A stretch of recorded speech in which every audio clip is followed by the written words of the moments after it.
ഇന്ന് തന്നെ ഡൗൺലോഡ് ചെയ്യൂ. കാണൂ നിങ്ങളുടെ ഫേവറേറ്റ് ഷോസ്. ഭാര്യയെ പ്രാണനതിൽ സ്നേഹിക്കുന്ന എനിക്ക് അവളെ മോശയുടെ തന്തയും കൂടെ സഹിച്ചല്ലേ പറ്റൂ. കളിയാക്കുന്നവര് കളിയാക്കട്ടെടാ, നിനക്കത് ചെയ്തോ. എന്തൊക്കെ പറഞ്ഞാലും നീ ഒരു നല്ല ഭർത്താവാ. ഭർത്താവോ? ചില കാര്യങ്ങളിൽ അഭിപ്രായ വ്യത്യാസം ഉണ്ടെങ്കിലും എന്റെ മരുമോള് നല്ലൊരു കുട്ടിയാ. അയ്യോ,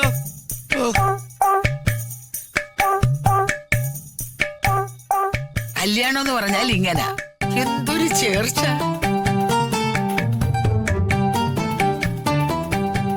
ഭാഗ്യമുള്ളവർക്കാണെങ്കിൽ വിവാഹ ജീവിതം ഒരു സ്വർഗമാണ്,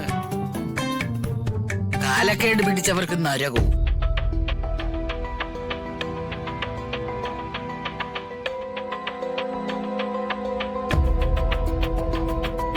അളിയന്റെ അമ്മ അവിടെ ഇരുന്ന് എറിയുന്നതേ എനിക്കിട്ടും മാഡത്തിനിട്ടും ആണെന്ന് വ്യക്തമായിട്ട് മനസ്സിലായി. ഞങ്ങളുടെ മാരേജ് ലൈഫ് സ്വർഗവോ നരകവോ ഇനി അത് എന്ത് മാങ്ങയായിക്കോട്ടെ, നിങ്ങളെ ഞങ്ങൾ അങ്ങോട്ട് ക്ഷണിച്ചില്ല. അല്ല രാജുമോൻ ചൂടാവൊന്നും വേണ്ട. മോൻ ഏത് തങ്കച്ചിയെ കെട്ടിയാലും എനിക്കൊരു മണ്ണാങ്കട്ടേ ഇല്ല.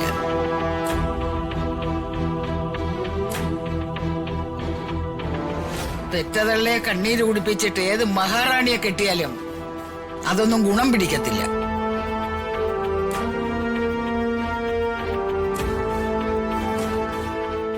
ജയ, നീ നിന്റെ തള്ളയെ നിലക്ക് നിർത്തിയില്ലെങ്കിൽ ഇവിടെ വലിയ പ്രശ്നമാവും.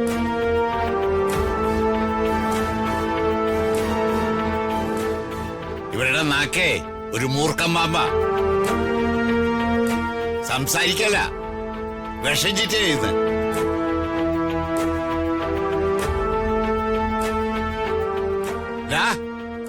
എപ്പോഴും ക്ഷമിക്കാൻ എനിക്ക് പറ്റിയതൊന്നും വരില്ല. അവര് കാര്യം പറഞ്ഞേ, നിങ്ങൾ എന്തിനാ ചൂടാവുന്നേ? അത് ശരി, നിന്റെ പ്രോത്സാഹനത്തോടെ അവര് വൃത്തിയോടൊക്കെ വിളിച്ചു പറയണതല്ലേ. ഇവര് ഋതുമോളുടെ അകമ്പടിക്കാരിയായിട്ട് നടക്കുമായിരുന്നല്ലോ. എപ്പോഴാ മറുകണ്ഠം ചാടിയത്?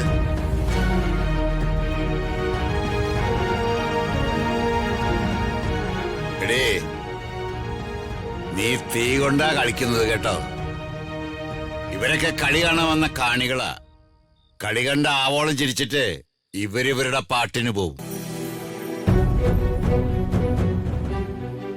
അനുഭവിക്കേണ്ടത് നമ്മളാ, അത് നീ മറക്കണ്ട.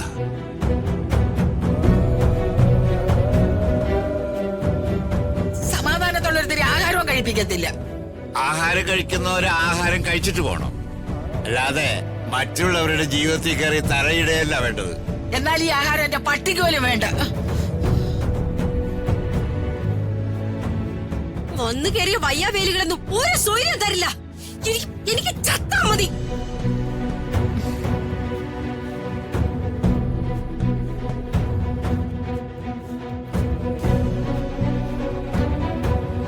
അകലെ